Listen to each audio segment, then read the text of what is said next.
नमस्कार दोस्तों, इस वीडियो में हम बात करने वाले हैं एमपीपीएससी 2020 में जो नया सिलेबस आया है उसके बारे में।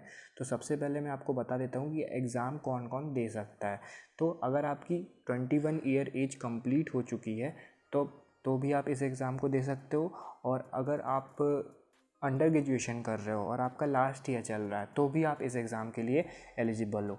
एंड अगर हम बात करते हैं पेपर की, तो इसमें दो पेपर होते हैं। जो प्रथम प्रश्न पत्र होता है वो समान अध्ययन का होता है, और जो द्वितीय प्रश्न पत्र होता है वो समान अभिरुचि का होता है।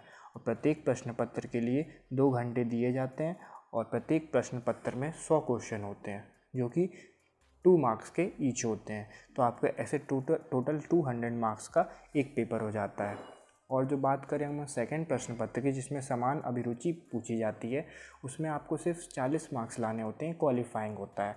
और जो प्रथम प्रश्न पत्र होता है उसमें आपको कट ऑफ वाइज डिसाइड होता है कि आपका सिलेक्शन कैसे होता है।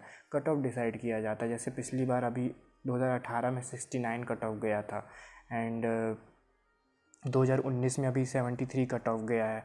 तो अभी जो 2020 का पेपर हुआ है उसमें भी कट ऑफ डिसाइड होगा, तो उस हिसाब से आपका सिलेक्शन होता है। देन गाइस, अब हम बात करते हैं इसकी मेन सिलेबस के बारे में।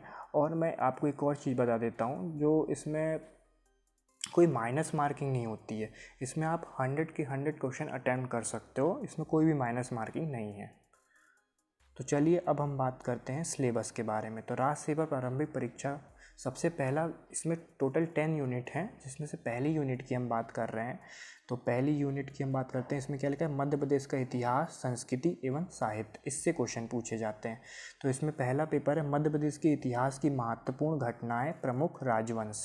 देन स्वतंत्रता आंदोलन में मध्य प्रदेश का योगदान। फिर मध्य प्रदेश की प्रमुख कलाएं एवं स्थापत्य कला। देन मध्य प्रदेश की प्रमुख जनजातियां एवं बोलियां। मध्य प्रदेश के प्रमुख त्यौहार, लोक संगीत, लोक कलाएँ एवं लोक साहित्य। फिर मध्य प्रदेश के प्रमुख साहित्यकार एवं उनकी कृतियाँ। फिर मध्य प्रदेश के प्रमुख धार्मिक एवं पर्यटन स्थल। देन मध्य प्रदेश के प्रमुख जनजातीय व्यक्तित्व। ये हो गया अपन की फर्स्ट यूनिट की बात। अब हम करते हैं सेकेंड यूनिट में क्या क्या पूछा जाता है। इसमें पूछा था भारत का इतिहास। इसमें पूछा था प्राचीन एवं मध्यकालीन भारत के इतिहास की प्रमुख विशेषताएं, घटनाएं एवं उनकी प्रशासनिक, सामाजिक एवं आर्थिक व्यवस्थाएं। देन सेकेंड में पूछा जाता है 19वीं एवं 20वीं शताब्दी में सामाजिक तथा धार्मिक सुधार आंदोलन। देन पूछा जाता है स्वतंत्रता संघर्ष एवं भारतीय राष्ट्रीय कांग्रेस। देन स्वतंत्रता के पश्चात भारत का एकीकरण एवं पुनर्गठन। फिर अब हम बात करते हैं थर्ड यूनिट में क्या पूछा जाता है। थर्ड यूनिट में मध्य प्रदेश का भूगोल पूछा जाता है। इसमें पूछा जाता है मध्य प्रदेश के वन, वनोपज, वन्यजीव, नदियाँ, पर्वत, पर्वत श्रृंखलाएँ। देन मध्य प्रदेश की जलवायु। देन मध्य प्रदेश के प्राकृतिक एवं खनिज संसाधन।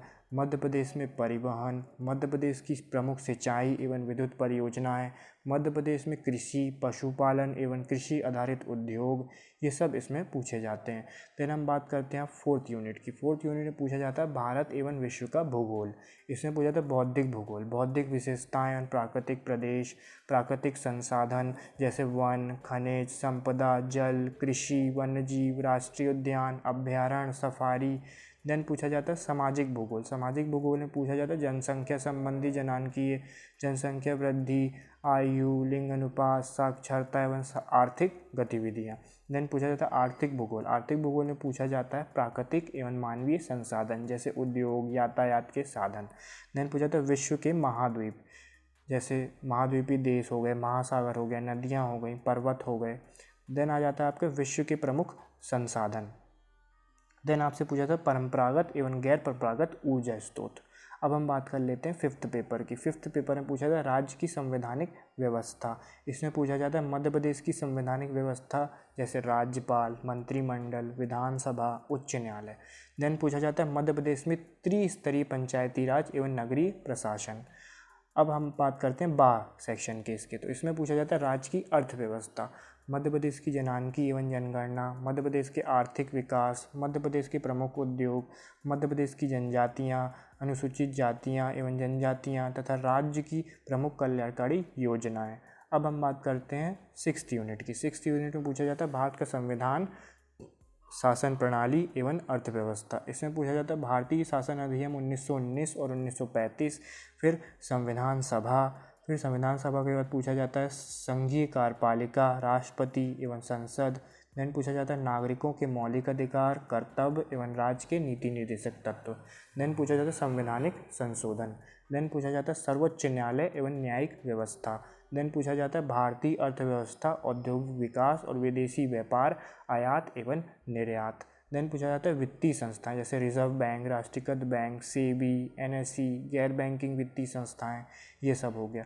अब हम बात कर लेते हैं 7th यूनिट की। 7th यूनिट में पूछा जाता है विज्ञान एवं पर्यावरण, जैसे विज्ञान के मौलिक सिद्धांत, भारत के प्रमुख वैज्ञानिक संस्थान एवं उनकी उपलब्धियां, उपग्रह एवं अंतरिक्ष प्रौद्योगिकी। देन पूछा था पर्यावरण एवं जैव प्रौद्योगिकी। देन पूछा जाता है आपसे पोषक आहार एवं पोषक तत्व। देन पूछा था मानव शरीर संरचना। देन पूछा जाता है आपको कृषि उत्पाद तकनीक। देन पूछा जाता है खाद्य प्रसंस्करण। देन आपसे पूछा जाता है स्वास्थ्य नीति एवं स्वास्थ्य कार्यक्रम। देन आपसे पूछा जाता है प्रदूषण, प्राकृतिक आपदाएं एवं प्रबंधन। अब हम बात करते हैं 8th यूनिट की। 8th यूनिट जो है आपकी करंट अफेयर से रिलेटेड। इसमें पूछा था अंतर्राष्ट्रीय एवं राष्ट्रीय समसामयिक घटनाएं। इसमें पूछा जाता है आपको महत्वपूर्ण व्यक्तित्व। देन पूछा जाता है महत्वपूर्ण घटनाएं। देन पूछा जाता है भारत के मध्य प्रदेश की प्रमुख खेल संस्थाएं, खेल प्रतियोगिताएं एवं पुरस्कार।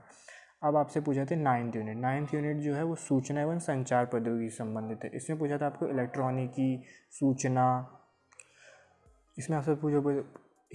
इसमें आपसे पूछा जाता है इलेक्ट्रॉनिकी, सूचना एवं संचार प्रौद्योगिकी, robotics, artificial intelligence and cyber security, e governance, internet तथा social networking sites, then e commerce, ये सब आपसे इसमें पूछा जाता है। अब बात कर लेते हैं अपने लास्ट यूनिट की, जो कि 10th यूनिट है। इसमें पूछा जाता है राष्ट्रीय एवं प्रादेशिक संवैधानिक और सांविधिक संस्थाएं।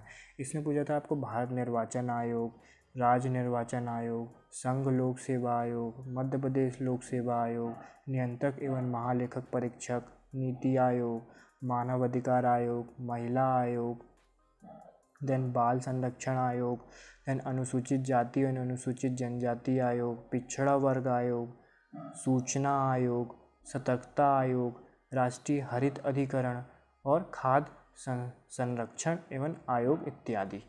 तो ये बात हो गई है आपकी 10th यूनिट की।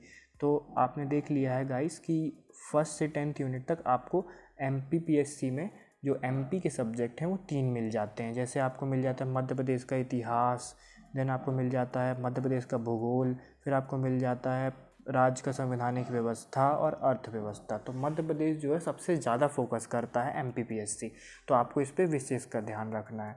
और बाकी सब्जेक्ट पे भी आपको बराबर ध्यान रखना है, क्योंकि इसको अब यूनिट वाइज बांट दिया गया है। तो यूनिट वाइज से आपको प्रत्येक यूनिट से क्वेश्चन मिलने ही मिलने वाले हैं, तो आप इसको ध्यान से पढ़िएगा।